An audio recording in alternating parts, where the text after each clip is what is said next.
বাংলাদেশ একটা সাংস্কৃতিকভাবে একটা বৈচিত্র্যপূর্ণ দেশ। আমি গতকালকে এই যে ব্যানারটা যখন আমি ফেসবুকে পোস্ট করেছিলাম, এক পক্ষ এসে হাহারিয়ে দিয়েছে, কি কারণে দিয়েছে সেটা আমি আসলে বলতে পারছি না। মানে গান ঠিক তাদেরকে কিভাবে কোন দিক দিয়ে ক্ষতি করছে আমি আসলে তা বুঝে কুল পাচ্ছি না আর কি। কিন্তু গণমানুষের মন থেকে যেটা চাওয়া সেটা আপনি চাইলেও রিমুভ করতে পারবেন না।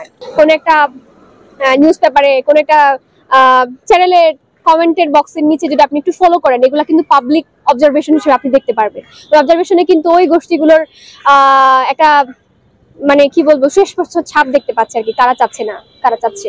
এবং আমি গতকালকে এই যে ব্যানারটা যখন আমি ফেসবুকে পোস্ট করেছিলাম, এক পক্ষ এসে হাহারিয়ে দিয়েছে, কি কারণে দিয়েছে সেটা আমি আসলে বলতে পারছি না। মানে গান ঠিক তাদেরকে কিভাবে কোন দিক দিয়ে ক্ষতি করছে আমি আসলে তা বুঝে কুল পাচ্ছি না আর কি। তাদের উদ্দেশ্যে বলতে চাই যে আপনি একটা দাবি করলেন, সরকার সেটা মেনে নিল, কিন্তু একটা মানুষের অন্তর থেকে এই জিনিসটাকে আপনি কখনোই রিমুভ করতে পারবেন না। যে পাগল গান গাচ্ছে তাকে আপনি কখনোই থামাতে পারবেন না। কিংবা যার প্রাণের মধ্যে গান আছে, বিশেষ করে একটু আগে শায়ান আমাদের সাথে সংহতি জানিয়ে একটা বক্তব্য দিয়েছিলেন। আমরা যে ধর্মীয় ক্ষেত্রেও আমরা যদি একটু চিন্তা ভাবনা করার চেষ্টা করি, এমন আমি বৌদ্ধ ধর্মের অনুসারী, এখানে আমরা কিন্তু পূজা করি, মানে যখন আমরা বুদ্ধ পূর্ণিমা করি তখনও কিন্তু ওই যে শ্লোকগুলা কিন্তু আমরা সুরের মাধ্যমে গেয়ে উঠি। এবং হিন্দু ধর্মের কথা যদি আমরা একটু চিন্তা করি, জগন্নাথ হলে আমি প্রায় সময় যাই, ওখানে কিন্তু সবসময় গানের মাধ্যমে প্রার্থনা করা হয়। এবং যেটা বলা হচ্ছে আজানের একটা সুর আছে। এবং আমরা যখন আন্দোলন করি যে স্লোগান দিই, স্লোগানের ভিতরে একটা গান আছে।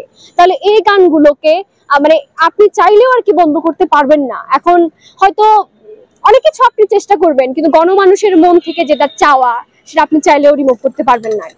হ্যাঁ, তো জাতীয় সঙ্গীত তো আমাদের এটা চেয়ে আর মহান কোনো কিছু হতে পারে না। আমরা একটা দেশের জাতীয় সঙ্গীতের কথা যদি বলি, আমি তো দেখেছি যে নির্বাচিত কেউ প্রতিনিধি কোন একটা পাবলিক পোস্টের কমেন্টে জাতীয় সঙ্গীতকে রথা সঙ্গীত হিসেবে আখ্যায়িত করেছে। এটা সবচেয়ে দুঃখজনক বিষয় না? এটা আমাদের জাতীয় সঙ্গীত, এটাকে আপনি কিভাবে বলতে পারেন? এবং কিন্তু সে শিক্ষার্থীদের ভোটে একজন নির্বাচিত প্রতিনিধি। এটা আমি কি বলবো, এটা দেখে হতবাক হয়েছি আর কি। এটা আসলে এমনটা তো হওয়ার কথা ছিল না। জাতীয় সঙ্গীতকে আমরা সবসময় মনে প্রাণে ধারণ করি। বিশেষ করে আমরা ছোটবেলা থেকে যখন প্রাত্যহিক সমাবেশ স্কুলে যাই না, তখন কিন্তু শপথ বাক্য পাঠ করি, জাতীয় সঙ্গীত প্রতিদিন আমরা গাই। তখন কিন্তু এই যে জাতীয় সঙ্গীত গাওয়াটাকে আমরা যেভাবে দেখেছি, সেটা কিন্তু পুরোপুরি অসম্মান করা হচ্ছে। জাতীয় সঙ্গীত একটা সম্মানের বিষয়। এটাকে আপনি চাইলেও রথা সঙ্গীত বলে আখ্যায়িত করলেও কিন্তু মানুষের মন থেকে বা সম্মানের জায়গা থেকে এটা কখনোই আপনি নিচে রাখতে পারবেন না। এটা সম্মান সবসময় উপরে থাকবে।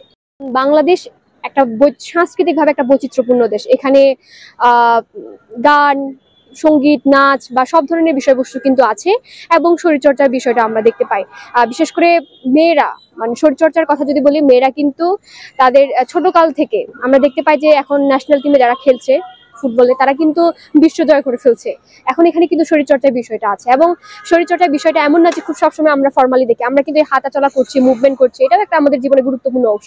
যখন দেখা যায় কি একটু রসাত্মকভাবে যদি বলি, আমাদের যখন ভুঁড়ি বেড়ে যায়, আমরা কিন্তু মানে একটু দৌড়ানোর চেষ্টা করি, একটু শরীরচর্চা করার চেষ্টা করি। রমনাতে গিয়ে সকালবেলা দেখলাম যে সিনিয়র সিটিজেনরা খুব দল বেঁধে শরীরচর্চা করার জন্য আসছেন। তাহলে এই জিনিসগুলো কিন্তু আমরা চাইলেও বাদ দিতে পারবো না। তাহলে এই যে প্রাথমিক শিক্ষার যে শরীরচর্চা বলেন বা সঙ্গীত চর্চা বলেন, এটা দুটোই খুবই গুরুত্বপূর্ণ অংশ।